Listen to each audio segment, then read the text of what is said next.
Alrighty, hello everyone, it's SilverKyle here, and today I'm going to be going over my thoughts and impressions of the Xbox One. I've had the system for about 3 weeks now, and I feel that that's a good amount of time to let you all know how I feel about the system.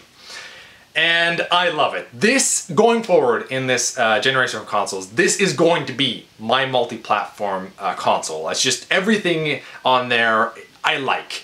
And basically when it comes down to a system, I want a good controller, which it has. Out of all the next generation, or this generation of consoles, this is my favorite controller. My favorite controller of all time is still probably the Xbox 360, but this is just like a modified Xbox 360 controller. It's the analog sticks. The placement of the analog sticks is how I like it. I like one on top and one on the bottom over here.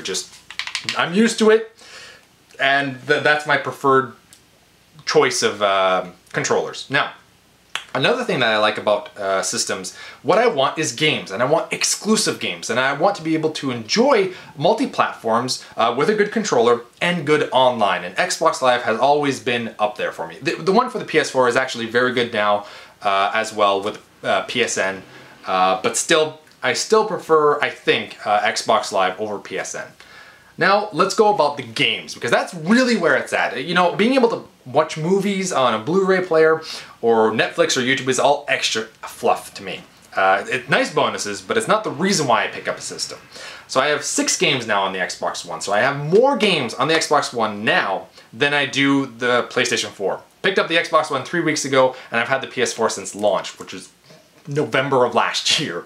So part of it though is I traded in 3 games that I had on the PS4. They were multi-platform games and I wasn't playing them, so I was like, okay, I'll pick these up later on down for cheap, because there's a whole thing here, but I basically got the 3 games for free for the PS4, and I traded them in, and I got Kirby 3DS and the new Mario Golf 3DS. I got 2 copies of those, one for myself, one for my girlfriend, for trading in 3 games on the PS4 that I wasn't playing.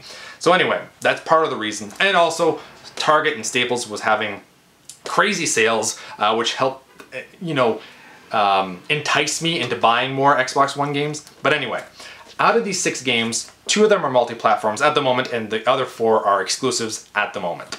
The first one being, which is a multi-platform, Watch Dogs. I'm enjoying the hell out of this game, more so the multiplayer than the solo campaign. Just the hide and seek aspect, or you know, the hunting part of it, is crazy fun. The multiplayer in this game, check it out. If you haven't heard about it, look at it, because it's so different. I just love it. Going into somebody's world, hacking them and hiding from them while they try to spot you. It's just so much fun. Next up is Skylanders Swap Force. I've played this with my girlfriend and we've been enjoying it for the most part. Now we're into the 4 exclusives at the moment.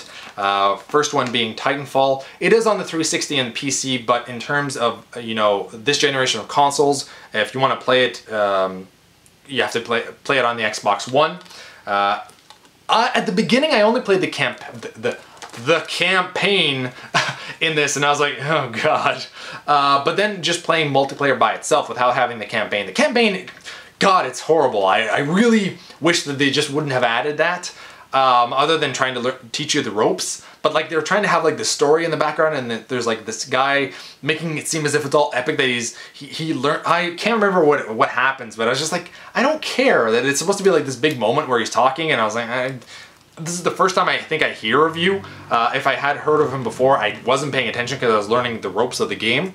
Anyway, the multiplayer in this game is awesome. Campaign, the online campaign just sucks.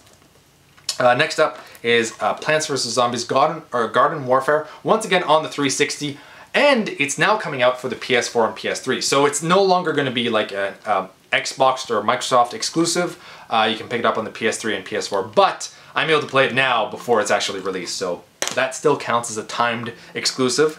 And last but not least, 2 games that I haven't played yet, and that would be Rise, Son of Rome, and Dead Rising 3. I will be playing them, it's just 3 weeks.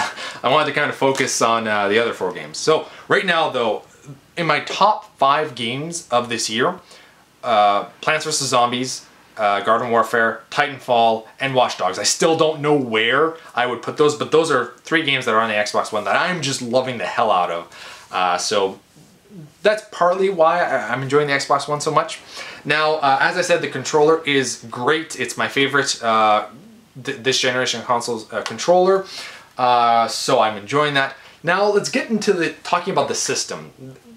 Those are all things that I really enjoy about the Xbox One, but there are some problems. With the system, I find that the Xbox One, they say you can turn it off. And it's true. They said that they didn't have to always be on.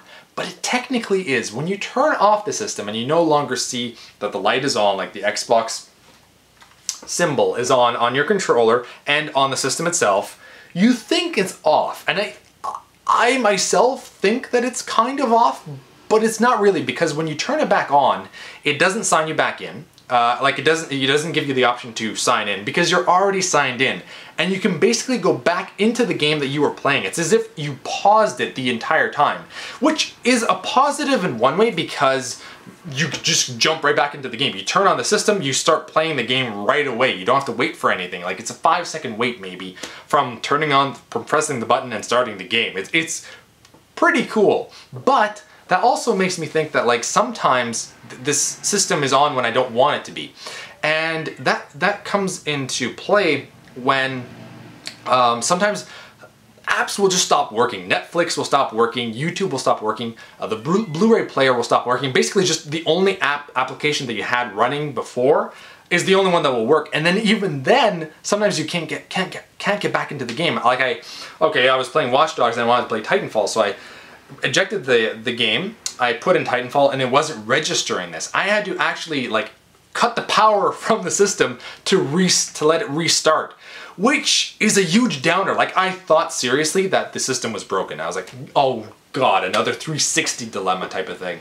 But no, I just had to, like, completely have the system restart, and I don't know if I'm gonna have to constantly do this. It happened a few times where applications will just stop running. Sometimes it's because Xbox Live was having a hard time, or it was having trouble finding the wireless connection, and it's like, you're not online, but I was online. Like, I could see that my friends were online on Xbox Live. So that could be another problem with the system itself.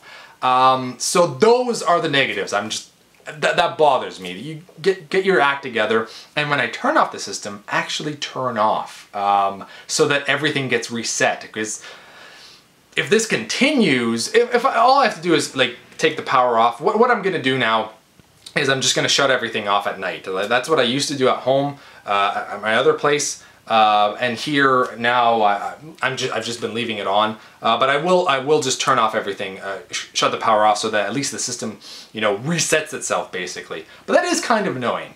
But other than that, that's a major issue, I guess. But other than that, the Xbox One is awesome. I'm just really enjoying it. The layout isn't...